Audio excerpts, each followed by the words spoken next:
जी अस्सलाम वालेकुम। I hope कि आप सब लोग ठीक होंगे। आपके सामने जो ब्रीज़ की ऑल ओवर करंडी की पिक्चर है, जो कि कुछ ही दिनों पहले ब्रीज़ ने ऑफिशियल लॉन्च की है, विंटर करंडी का all over suit. Model picture पहले आप देख लें, तो फिर मैं आपको अपने आर्टिकल्स का ओपन रिव्यू करवा देता हूँ।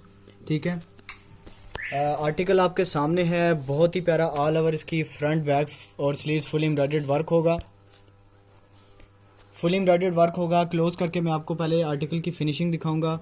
अभी जस्ट इस आर्टिकल को प्रेसिंग करने की ज़रूरत है, वो हम प्रेस करके आपका पार्सल पैक करके भेजते हैं। ठीक है, आप विंटर की जो इसकी करंडी की जो है क्वालिटी चेक कर लीजिए, थ्रेड की क्वालिटी, फिनिशिंग चेक कर लीजिए। और अब मैं आपको बताऊंगा इसका ट्राउज़र जो होगा वो सिंपल इसी तरह की बेस कलर का ट्राउज़र होगा।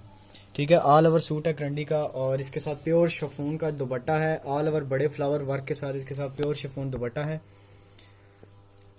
कंप्लीट रिव्यू कर लीजिए आप लोग। इसी तरह मैं आप अपनी एक एक करके वीडियोस जो हैं मॉडल पिक्चर के साथ अपने यूट्यूब चैनल पे अपलोड कर दिया करूँगा। आप लोग वहाँ पर रिव्यू करके वहीं से स्क्रीनशॉट लेके अपने अपने ऑर्डर प्लेस कर सकते हैं। ठीक है, सूट आपके सामने है। स्टैंडर्ड साइज़ की बड़ी कटिंग के साथ आप इजीली ये सूट किसी भी बड़ी बॉडी साइज़ के लिए भी बना सकते हैं। और जो है आपके लिए ये ऑफिशियल ब्रीज़ की मैंने मॉडल पिक्चर के साथ पूरा रिव्यू कर दिया है। ठीक है, चैनल को सब्सक्राइब कर लीजिए, वीडियो को लाइक करें, फॉलो करें, कमेंट करके इसी तरह के न्यू डिज़ाइंस के ओपन रिव्यू के लिए आप लोग जो है मेरे चैनल को सब्सक्राइब कर लीजिएगा। और इसी तरह मैं आपको जो जितनी भी ब्रीज़ की ऑफिशियल लॉन्चिंग हुई हैं आर्टिकल्स की, उनकी मॉडल पिक्चर्स के साथ अपने जो आर्टिकल की ओपन वीडियो शेयर कर दिया करूँगा। इसी